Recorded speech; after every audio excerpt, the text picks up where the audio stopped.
200 to at least 1 month, 1,000 per month. Thank you. Yes, Selva Ganapati ji.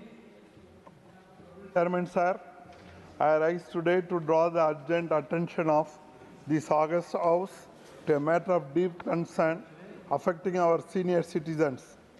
The central government health scheme has implemented for pensioners in the Union Territory of Puducherry. The issue is that the CGHS was envisioned as a lifeline for retired government servants, ensuring that their medical needs are met with dignity and efficiency. However, in Puducherry, the scheme currently covers only 2 empaneled hospitals, though there are 6 medical colleges with hospitals. Even Jipman Hospital, which is a central government institution, is not in the list. This severely restricts access for pensioners. Many of them are aged and frail. The present system requires pensioners to first obtain approval from the CGHS center and then seek treatment only in the approved list of hospitals. This bureaucratic process causes delay in medical care, which is particularly burdensome for elderly patients. The serious human impact is that imagine an aged pensioner in large cities like Chennai suffering from a sudden cardiac problem or recurring dialysis. Instead of going to the nearest hospital, they are forced to search for CGHS center and navigate administrative hurdles. This is not just inconvenient, it is the matter of life and death. The very purpose of CGHS is defeated if access to timely treatment is compromised. Pensioners who have dedicated their lives in service to the nation should deserve seamless health care without procedural delay. The hospitals are not interested since the rates in their opinion are not remunerative. Further, the rates are not revised annually commensurate with the rise in cost of the maintenance. Another important reason is that the payments from the CGS are delayed due to procedural and administrative problems. This broader vision is that the health care is not a privilege, but it is a fundamental right. By strengthening CGHS in Puducherry, we set a precedent for other regions where similar gaps exist. I strongly urge the central government to expand the ambit of CGHS in Puducherry by bringing all hospitals in the Union Territory under the empaneled list. This would ensure that the pensioner can avail treatment at the nearest hospital. Thank you, Chairman, sir. I want to address a digital frontier that is full of promise as it is of peril. I'm talking about the world of electronic gaming. As we march towards the vision of a Viksit Bharat in 2047, we must recognize the orange economy. Our creative and digital sector is no longer a peripheral industry. It is a vital pillar of our 1 trillion digital economy goal. Currently, India's creative economy is valued at approximately $30 billion, contributing to nearly 8% of our working population.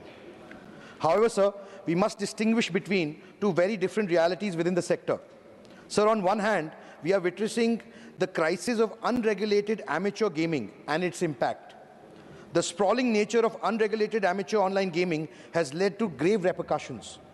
We all have heard the heart-wrenching stories of young children driven by gaming addiction, descending into spirals of self-harm, as we saw in incidents that happened recently, the unfortunate incident where 3 young kids lost their lives. Clinical studies now show a direct link between excessive unregulated gaming and the rise of ADHD, acute anxiety and depression amongst our children and youth. Sir, as a parent, not merely as a member of parliament, I request the government to regulate the entire ecosystem from game development to streaming and mandate game audits to ensure these digital spaces are safe for our children. So, while we create a safe and a conducive ecosystem, on the other hand, there is a potential of professional esports largely which remains untapped. So we have millions of serious, highly skilled electronic gamers who are passionate about this craft. India now boasts of 500 million amateur gamers, the largest gaming audience in the world, and lakhs of professional gamers. Our gaming market is valued at about $3.7 billion right now, is projected to soar to $10 billion by 2030. Recently, the AVGC sector alone, which will require roughly about 2 million skilled professionals by 2030, is a great opportunity for our youth, for employment particularly. To unlock the full value of gaming, design, development, professional leagues, I urge the government to grant official sports status to esports, as they are also being accepted by international competitions, Olympics, and other bodies. This will provide our youth with a structured, legitimate career path while positioning Bharat as a global leader in the digital economy. The budget's proposal to set up AVGC content creator labs in 15,000 secondary schools is the right start for our youth, Yuva Shakti, in the right direction. Sir, it's a very important area. Thank you very much. श्रीमान Satnam Singh Sandhu ji. Thank you so much sir. Sir, मैं पंजाब, हरियाणा और हिमाचल की एक common demand सदन के सामने रखना चाहता हूं। सर, वो डिमांड है चंडीगढ़ इंटरनेशनल एयरपोर्ट से लंदन, सिंगापुर और वैनकूवर के लिए कुछ नई फ़्लाइट शुरू करने के लिए। चेयरमैन साहब, माननीय प्रधानमंत्री श्री नरेंद्र मोदी जी के नेतृत्व में भारत ने के एविएशन सेक्टर ने बीते एक दशक में बेमिसाल एक्सपेंशन देखा है। साल 2014 में जहां देश में केवल 74 एयरपोर्ट्स थे, वहीं आज ये संख्या 163 को पार कर गई है। आज पंजाब के पास 2 इंटरनेशनल एयरपोर्ट्स हैं, चंडीगढ़ और अमृतसर, और 4 डोमेस्टिक एयरपोर्ट्स हैं। और सर, हम आभारी हैं कि आदरणीय प्रधानमंत्री जी गुरु रविदास जी की जयंती पे पंजाब आए 1 फ़रवरी को, और उन्होंने आदमपुर एयरपोर्ट का नाम संत श्री गुरु रविदास जी के नाम पे रखने का बहुत बड़ा ऐलान किया और समूह पंजाबियों की भावनाओं को सम्मान किया। और दूसरा गिफ्ट सर दिया प्रधानमंत्री जी ने हमें, और मेरा निवेदन है कि चंडीगढ़ एयरपोर्ट जो है इंटरनेशनल एयरपोर्ट, वहाँ से दुबई और आबू धाबी के लिए 2 इंटरनेशनल फ़्लाइट चलती हैं, लेकिन उसकी कैपेसिटी 60 लाख पैसेंजर को हैंडल करने की है। अभी 35-40 लाख की कैपेसिटी पे वो एयरपोर्ट काम कर रहा है। तो मेरा निवेदन है कि ये एयरपोर्ट अंडर यूटिलाइज है। अगर यहाँ से सिंगापुर, लंदन और वैनकूवर के लिए फ़्लाइट शुरू होंगी तो बहुत बड़ी सुविधा होगी। और इसके लिए मेरा निवेदन है कि यहाँ पे पॉइंट ऑफ कॉल की सूची में इस एयरपोर्ट को शामिल किया जाए, ताकि यहाँ पे जो इंटरनेशनल कैरियर हैं, जो फॉरेन एयरलाइंस है, वो भी लैंड कर पाएँ और हमारी अपनी एयरलाइंस भी यहाँ से इंटरनेशनल फ़्लाइट्स हमें दें। और इसके साथ सर मेरा निवेदन ये भी है कि यहाँ से कार्गो की फ़्लाइट्स भी बढ़ाई जाएँ, ताकि हमारा जो एक्सपोर्ट है पंजाब का, खास करके एग्री एक्सपोर्ट है, उसको बढ़ावा मिल सके। बहुत बहुत धन्यवाद सर। श्रीमान मोहम्मद नदमुल हक जी। Thank you, sir. Sir, the Farakka barrage is a union project. It is controlled and operated by the union government. And yet, when West Bengal bears the devastating consequences of land erosion and siltation, the union suddenly claims it has no responsibility. That is why the Farakka barrage project's authorities full 120 kilometers jurisdiction must be restored immediately. In 2005, the union government accepted a basic scientific reality that a river functions as a single system. Acting on this is extended the Farakka jurisdiction to 40 kilometers upstream and 80 kilometers downstream. The decision was not political but hydrological. So what changed in 2017 was the union government's willingness to bear responsibility when Farakka's jurisdiction was cut down to 19.4 kilometers. Sir, erosion and siltation does not stop at notification boundaries. The union made this position explicit in its letter dated 28 July 2022 that the barrage's project authorities is responsible only for the safety of the barrage. Erosion beyond 19.4 kilometers is the state's responsibility. At the same time, the union retains complete control over barrage gates and silt regime. This is not federalism. This is the union government keeping power while exporting damage. Even the joint technical committees appointed have identified erosion-prone stretches across Malda and Murshidabad, describing river behavior as continuous and system-wide. They call for integrated planning. The union's response was not coordination, it was withdrawal. No alternative authority was created, no compensation was offered. Sir, the costs are staggering. Since 2017, West Bengal has spent 168.47 crores on 31 vulnerable stretches and another 80.14 crores in a single year on just 14 kilometers. Sir, nearly 2,800 hectares of fertile land have been lost and properties worth 1,000 crores have been destroyed by the effects of a centrally controlled barrage. Sir, you cannot call the Ganga a national river and walk away when it flows in Bengal.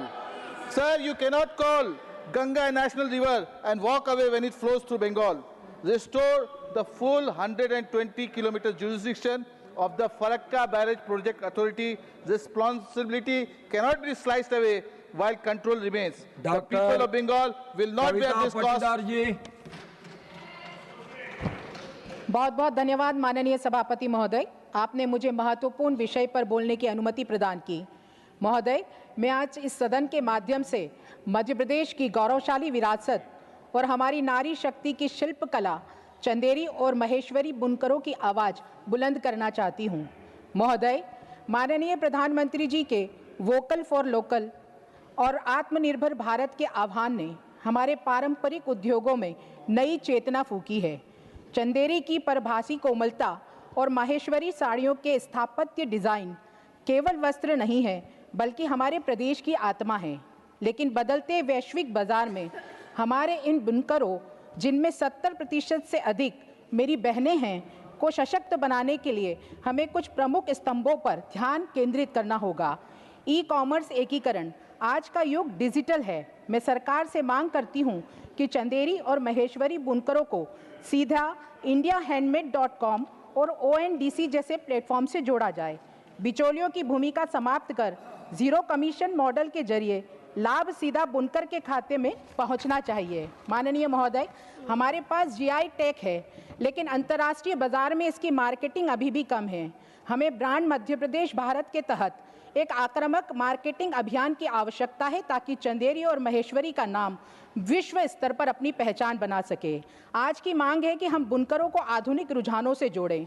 हर प्रमुख बुनकर cluster में design development centre स्थापित किए जाएं, जहां NIFT के विशेषज्ञ हमारे बुनकरों को आधुनिक रंगों और वैश्विक डिज़ाइनों का प्रशिक्षण दें। महोदय, आधुनिकता से जुड़कर जब हमारे बुनकर और समृद्ध होंगे, तो देश की सांस्कृतिक और आर्थिक मजबूती में और ज़्यादा सहायक सिद्ध होंगे। हमारी संस्कृति और पारंपरिक उद्योगों को आगे बढ़ाने की दिशा से मैं सरकार से सहायक कार्रवाई की आग्रह करती हूं, और मुझे पूर्ण विश्वास है कि लोक हितम मम करणीयम के भाव से जिस तरह माननीय प्रधानमंत्री जी ने देश के प्रत्येक क्षेत्र और प्रत्येक वर्ग की चिंता की है, इस और भी उनके सराहनीय कदम होंगे, ऐसा मुझे पूर्ण विश्वास है। बहुत बहुत धन्यवाद। Doctor Vikram Singh सगानी ji. Honorable Chairman, sir, rivers are not merely channels of water, they are lifelines of our civilization and the foundation of agriculture, ecology, and livelihoods, and a shared natural resource that must be governed by fairness, law, and mutual respect among states. इसी संदर्भ में मैं आपका ध्यान दिलवाता हूं कि state of Punjab और स्टेट ऑफ बीकानेर में 1927 में सतलुज वाटर जो संबंध हुआ, एग्रीमेंट हुआ, ऑन पे राजस्थान को अधिकार दिया गया पानी यूज़ करने का on payment of seigniorage. It was a contractual obligation for sharing of inter-territorial water. Then Rajasthan became the successor state of Bikaner and payment was coming. But after the reorganization in 1956 of the states, these payments were unilaterally discontinued to Punjab. Over 1 lakh crore से भी ज़्यादा overdues इसके हो गए हैं. Interstate waters fall within domain of union and succession to the pre-constitution agreements, as well as consequences of state reorganization as responsibility of Government of India is paramount. Sir, basic international principle है कि river water जो है वो riparian law of water rights के अंतर्गत आता है। Riparian states of Ravi, Beas और सतलुज पंजाब और हिमाचल ही हैं, और any non riparian state can be given water only for consideration of revenue to the riparian state.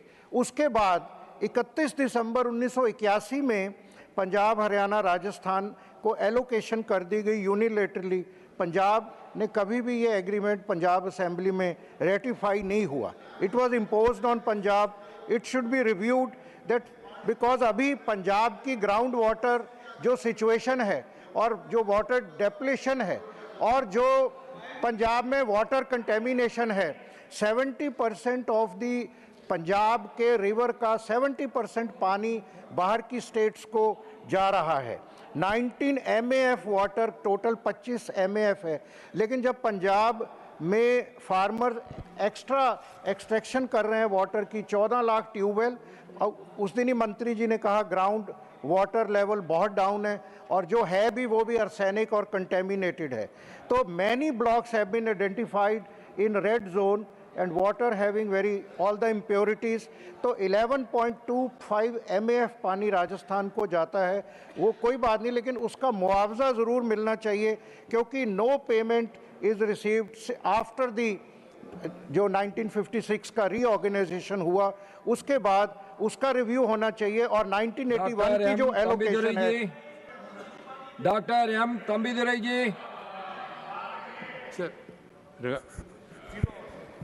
Sir, I want to raise, with your permission, regarding the problems of the Valmiki community in Tamil Nadu, sir. In Karnataka, the Valmiki community is treated as a tribal category. In Tamil Nadu, they are backward class. I am requesting the central government to take necessary action, because our honorable former Chief Minister of Tamil Nadu, Amma Jayalalitha ji, passed a resolution in the Assembly to include this Valmiki community as a tribal category. Because in Tamil Nadu, tribal community is very less. And also, this Valmiki community deserves that kind of category. For example, my driver, he belongs to Valmiki community. He married in Bangalore. His wife is tribal community, but my driver is a OBC category. Why this kind of discrimination? Therefore, because when the reorganization of Madras province reorganization came place, at that time, because there is a lot of demand, this Valmiki community people to include as a tribal in also Tamil Nadu government recently, after Madam's passed resolution, now recommended to central government to include the Valmiki community in the tribal category. I am insisting the central government, this is a very, very important issue, because those people are hunters. They are living in most of the forest. That community must be included and give the benefits to the Valmiki community people, especially in Tamil Nadu, as Karnataka. That has to be included as a Valmiki tribal category. Sir. That is my demand. Dr. Sarfaz Ahmad ji. महोदय, झारखंड में एकमात्र AIIMS Deoghar में है जिसमें विधिवत रूप से 2019 से ये स्टार्ट हुआ है और जिसका उद्घाटन 12 जून 2022 को माननीय प्रधानमंत्री जी ने किया। और आज ये हालत है, बहुत उम्मीद थी लोगों को कि इससे झारखंड वासियों को, उसके आसपास के जगहों को, इलाकों को लाभ होगा, लेकिन मात्र केवल ओपीडी वहाँ पे चल रहा है। ओपीडी के अलावा कुछ नहीं है, ना अच्छे डॉक्टर हैं और ना दवाइयों की व्यवस्था है। मैं आपके माध्यम से माननीय स्वास्थ्य मंत्री जी मौजूद हैं यहाँ पर, उसको विधिवत रूप से भारत के अन्य देशों में जिस तरह से एम्स की व्यवस्थाएं चल रही हैं, उसी स्टैंडर्ड का झारखंड में भी इस देवघर को अपडेट किया जाए। मैं आपके माध्यम से सरकार से मांग करता हूँ। धन्यवाद। श्रीमान A D Singh ji. Thank you, Chairman, sir. I wish to raise my request to raise the following matter of urgent public importance. Need for examination reforms in view of rampant irregularities and paper leak. In recent years, the credibility of India's examination system has been severely undermined by repeated instances of irregularities and paper leaks in both centrally and state-conducted recruitment and entrance examinations. These incidents do not only disrupt the lives of lakhs of aspirants, but also erode public trust in institutions meant to ensure fair and transparent selection process. Several high-profile cases have come to light. The NEET UG 2024 paper leak caused widespread protests across the country, raising serious questions about the security of question papers and the role of examination authorities. Similarly, in Bihar, the BPSC, Bihar Public Service Commission, and teacher recruitment exam have witnessed repeated paper leaks, leading to cancellation and arrest. And in Rajasthan, the REET, Rajasthan Eligibility Examination for Teachers, has faced major controversies in multiple editions with evidence of organized cheating racket involving officials and coaching centers.